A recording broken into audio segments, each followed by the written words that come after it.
네, 여러분 안녕하세요. 경제학의 세계적인 바이블 폴 크루그먼 교과서의 핵심만 쏙쏙 뽑아드리는 경제학 짱 박사입니다. 오늘 우리가 함께 파헤쳐볼 주제는요. 바로 모든 비즈니스의 심장이라고 할 수 있는 개념, 생산함수입니다. 자, 본격적으로 들어가기 전에 한번 생각해보죠. 동네 피자 가게는 어떻게 밀가루랑 노동력 같은 것들을 가지고 맛있는 피자를 만들어낼까요? 이건 소프트웨어 회사도 마찬가지예요. 프로그래머의 시간과 컴퓨터를 투입해서 우리가 매일 쓰는 앱을 만들어내죠. 그러니까 모든 비즈니스는 뭔가를 집어넣어서, 즉 투입물을 가지고 완전히 새로운 가치, 산출물을 만들어낸다는 공통점이 있어요. 과연 그 과정에 어떤 비밀이 숨어 있을까요? 네, 그 비밀이 뭐냐고요? 바로 이겁니다. 투입물을 산출물로 바꾸는 이 기술적인 관계, 이걸 경제학자들은 생산함수라고 불러요. 말 그대로 기업이 가진 최고의 비밀 레시피 같은 거죠. 이걸 조금 더 경제학적으로 정의를 해보면요. 생산함수라는 건 주어진 양의 투입물을 가지고 한 기업이 만들어낼 수 있는 최대 산출량이 얼마인지를 알려주는 규칙이에요. 여기서 진짜 중요한 키워드는 바로 최대라는 단어입니다. 가장 효율적으로 생산했을 때를 가정하는 거죠. 낭비가 없다는 뜻이에요. 자, 그럼 그 비밀 레시피에 들어가는 재료, 즉 투입물을 좀 더 자세히 들여다볼까요? 투입물은 크게 두 가지로 나눌 수 있어요. 하나는 단기간에 바꾸기 어려운 고정 투입물이에요. 예를 들면 농장의 땅 크기 같은 거요. 그리고 또 하나는 필요에 따라서 바로바로 조절할 수 있는 가변 투입물이 있습니다. 대표적으로는 노동력이 있죠. 이건 꼭 농장 얘기만은 아니에요. 스타트업이라면 사무실 임대 계약이나 비싼 서버는 고정 투입물일 거고, 프로젝트에 따라 투입하는 개발자나 마케터는 가변 투입물이 되겠죠? 좋습니다.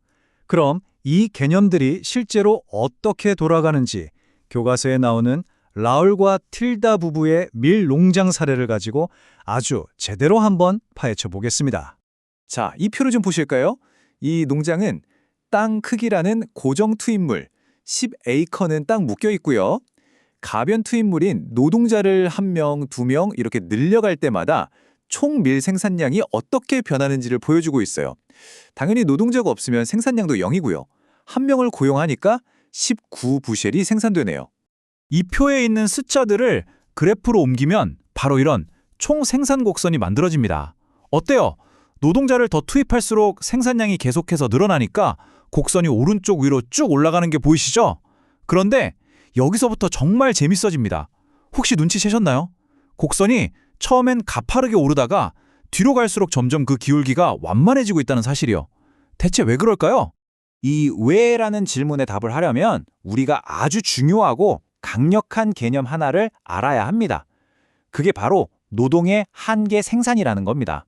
말이 조금 어렵게 들릴 수도 있는데 사실은 아주 단순한 질문에 대한 답이에요. 그래서 직원 딱 1명 더 뽑으면 우리 회사 생산량이 정확히 얼마나 더 늘어나는가? 바로 이거죠. 이 추가되는 한 단위가 가져오는 추가적인 생산량, 이게 바로 한계 생산입니다. 이걸 수식으로 보면 아주 간단해요.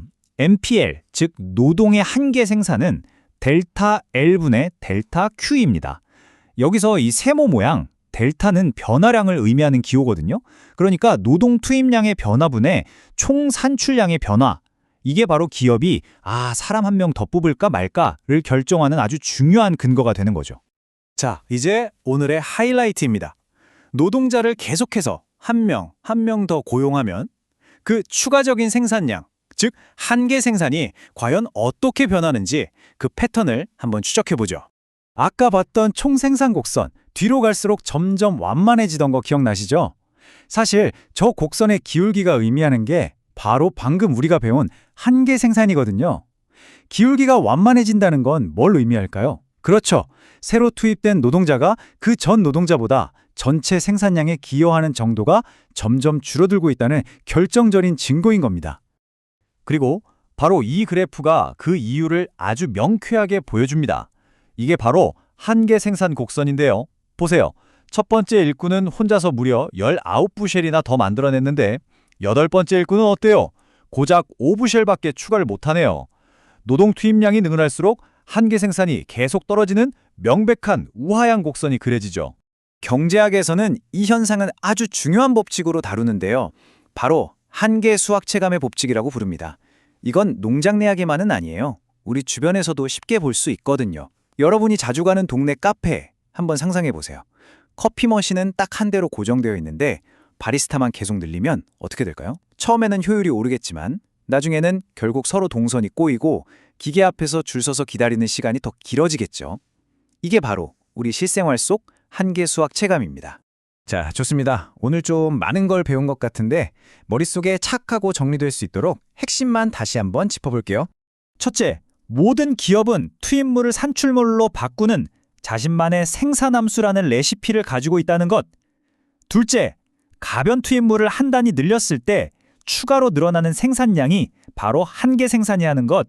그리고 마지막으로 땅이나 기계 같은 다른 투입물이 고정된 상태에서 사람만 계속 늘리면 결국 한계 수학 체감이 발생한다는 사실까지 우리가 확인했습니다.